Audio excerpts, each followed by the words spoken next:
جو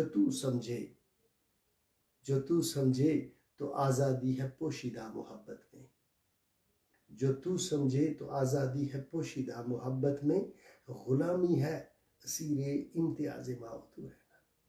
کہ جو آزادی ہم ڈھونڈتے ہیں نا، یہ کہاں ہے؟ اقبال کہتے ہیں یہ تو محبت میں موجود ہے۔ اور محبت کیا ہے؟ محبت یہ ہے کہ آپ کے ہاں نفرت نہیں ہوتی۔ غلامی ہے اسیر ہوتا ہے قیدی ہونا، غلامی ہے اسیر امتیاز معطور رہنا۔ غلامی اصل بات یہ ہے کہ میں جب یہ کہوں کہ میں ہی ہوں میں ہی ہوں میں ہی ہوں، اور تم ہو، جب تم اور میں الگ ہو جائیں اور میں صرف اپنے بارے میں سوچوں، تمہارے بارے میں نہ سوچوں، تو یہ بدترین غلامی ہے۔ دوستو، یہ میں نے کیوں پڑھا یہ قصہ؟ حالیہ دنوں گلمرگ میں ایک ان کا حادثہ ہوا جس میں کچھ سپاہی مارے گئے اور پورٹرز 3 مارے گئے۔ میں جاوید ڈار صاحب اور شفیع صاحب کے بیٹے ڈاکٹر سجاد وہاں گئے۔ جو پہلی جگہ ہم وہاں پہنچے تو وہاں ایک 4 سال کا بچہ اپنی ماں کو، اس کی ماں کی عمر کوئی 24 سے 25 سال کی ہوگی، وہ ایک بڑی پہاڑی پہ پیدل جا کے ہمیں جانا پڑا، برنیٹ اس جگہ کو کہتے ہیں۔ تو وہاں پہ وہ 4-5 سال کا یتیم، جس کا بچہ ایک ہی بچہ ماں کا ہے، اس کی شادی 5-6 سال پہلے ہوئی ہے، وہ ابھی سمجھے جوان ہی ہے، 25 سال کی لڑکی ہے، اس کا بچہ، اس کا باپ مار دیا اس بچے کا۔ وہ بچہ موبائل کے لیے رو رہا تھا۔ اس بچے کو یہ بھی معلوم نہیں ہے، اس معصوم بچے کو، کہ دنیا میں جو اللہ تبارک تعالیٰ نے اس کے لیے سب سے بڑا سہارا پیدا کیا تھا، اس کا باپ، وہ کنفلکٹ اس کو کنزیوم کر گئی۔ کبھی وہ اپنے باپ سے نہیں مل پائے گا۔ جن لوگوں کے بچے ہیں اور جن کے باپ زندہ ہیں، ایک لمحے کے لیے ذرا وہ یہ سوچیں کہ اس کی جگہ تو ہم میں سے بھی کوئی ہو سکتا تھا۔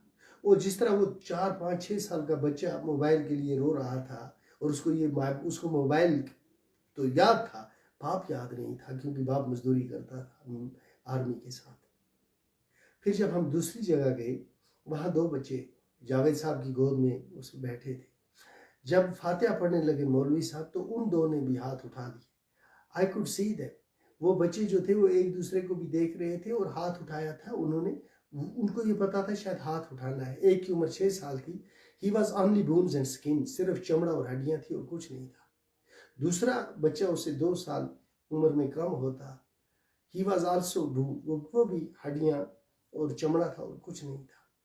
اور اس کے جو والد صاحب، جو مارا گیا، اس کے والد صاحب جو ہیں وہ کینسر کے پیشنٹ ہیں۔ 3 بھائی ایک مکان میں رہتے ہیں، اور اس مکان میں 2-3 کمرے ہیں، اور یہ جو مر گیا اس نے پلنتھ ڈالا ہے۔ اب یہ آئے بائی کیس ڈھونڈ رہا تھا، مزدوری کر رہا تھا، آئے بائی بھی نہیں ملا تھا ابھی اس کو۔ تو یہ کون یتیم ہو رہے ہیں، یہ کون مر رہے ہیں؟ ہم کب تک انتظار کریں گے کہ یہ موت ہمارے دروازوں پر بھی دستک دے، اسی طرح جس طرح ان کے دروازے پہ دستک دیتی ہے؟ اور اس سے یہ نہ سوچیں، یہ ہرگز نہ سوچیں کہ اللہ نعوذ باللہ کسی کا دشمن ہے اور کسی کا رشتہ دار ہے۔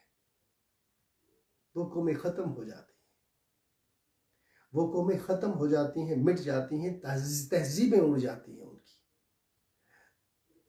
جو قومیں حق اور باطل میں فرق کرنا نہ جانتی ہوں۔ اس لیے ہم گزارش کرتے ہیں ان سارے لوگوں سے جنہوں نے یہاں بندوق لا کے غلطی کی، ان سے بھی جو اس وقت بھی بندوق لا کے غلطی کر رہے ہیں، ان سے بھی جو بندوق بھیج رہے ہیں، وہ اپنے ملک کی حالت دیکھیں، ملک اپنے کی حالت دیکھیں۔ ساری دنیا میں اس ملک کی عزت کتنی کی جاتی ہے، اور کتنا دین کا تھم بنا ہوا ہے وہ ملک، کہ ہم سب کو مل کے محبت اور امن کے راستے پہ چلنا ہوگا۔ کشمیریوں کو مارنے کا حق کسی کے پاس نہیں ہے۔ اللہ تبارک تعالیٰ قرآن شریف میں کہتے ہیں کہ ایک انسان کا قتل ساری انسانیت کا قتل ہے، اور قرآن نعوذ باللہ مذاق نہیں کرتا۔ تو قرآن کے جو اصول ہیں، جب ان کا انحراف ہوتا ہے، چاہے وہ قوم کرے یا چاہے کوئی فرد کرے، تو اللہ تعالیٰ اس کے ساتھ اس دنیا میں انصاف کر دیتے ہیں۔ تو ساتھ جو ہے پردوں میں پہنا چشم بینا دیکھ لیتی ہے، زمانے کی طبیعت کا تقاضا دیکھ لیتی ہے، تعصب، یہ بہت غور کریں کیا کہتے ہیں علامہ اقبال،